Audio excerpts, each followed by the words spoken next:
الله الرحمن الرحيم.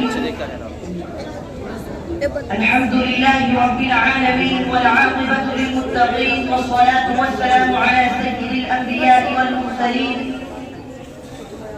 وعلى آله وأصحابه أجمعين. أما بعد، فأعوذ بالله من الشيطان الرجيم. بسم الله الرحمن الرحيم. لقد كان لكم في رسول الله أسوة حسنة.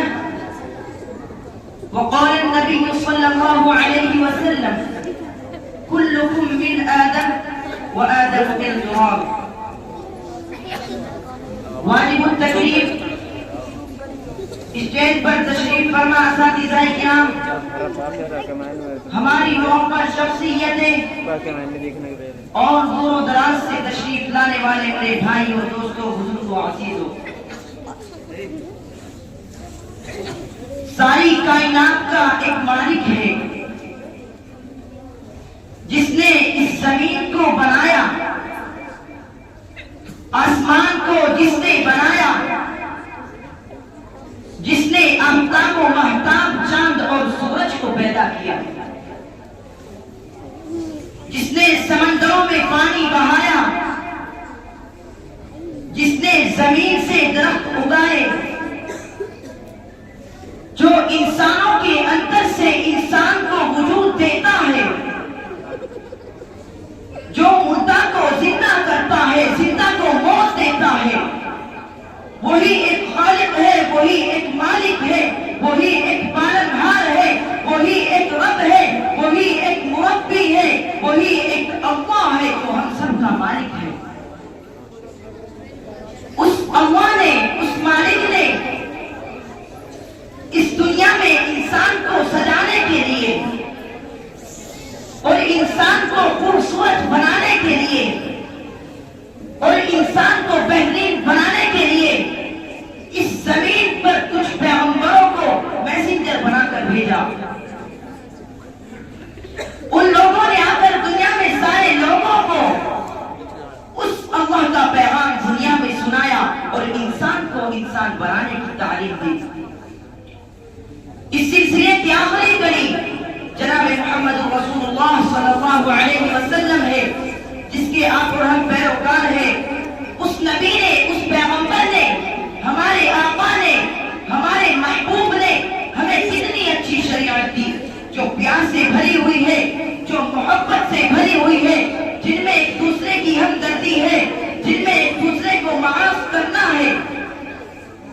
وہ جس قرآن کو لے کر آئے، یہ اللہ کا کلام ہے، اللہ کا قرآن ہے۔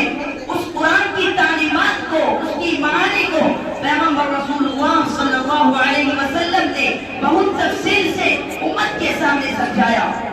اللہ تبارک و تعالیٰ نے جب قرآن کریم کے اندر یوں کہا: ان اللہ یأمر بالعدل والاحسان، اے لوگوں انصاف کرو، تو آپ صلی اللہ علیہ وسلم نے انصاف کو ہمیں الفاظ میں سمجھایا: یحب لأخیہ ما یحب لنفسہ، اے دنیا میں بسنے والے انسان، تو دوسروں کے لیے وہ پسند کرنا جو اپنے لیے پسند کرتا ہے۔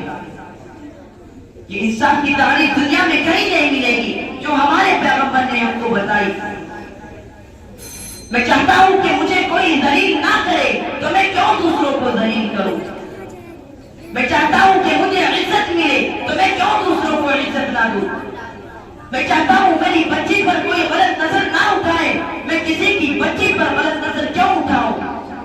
میں چاہتا ہوں کہ میرا پیسہ کوئی نہ کھائے تو میں دوسروں کا پیسہ کیوں ہڑپ کر جاؤں؟ اس کو کہا جاتا ہے یحب لأخیہ ما یحب لنفسہ، اس کو انصاف کہا گیا ہے۔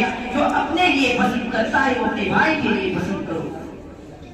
قربان جائیے، کچھ لوگوں نے جناب رسول اللہ صلی اللہ علیہ وسلم سے پوچھا: ای الاسلام افضل، کون سا اسلام خوبصورت ہے، کون سا اسلام بہترین ہے، کون سا اسلام سب سے اچھا ہے؟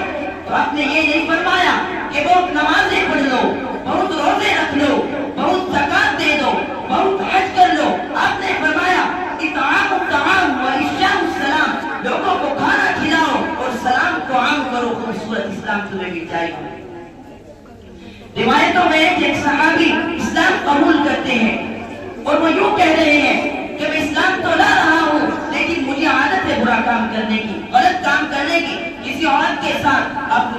اجازت دیتے. تو دوسرے صحابہ جو بیٹھے ہوئے تھے ان کو غصہ آیا کہ اپنے نبی سے کیا اجازت مانگ رہا ہے.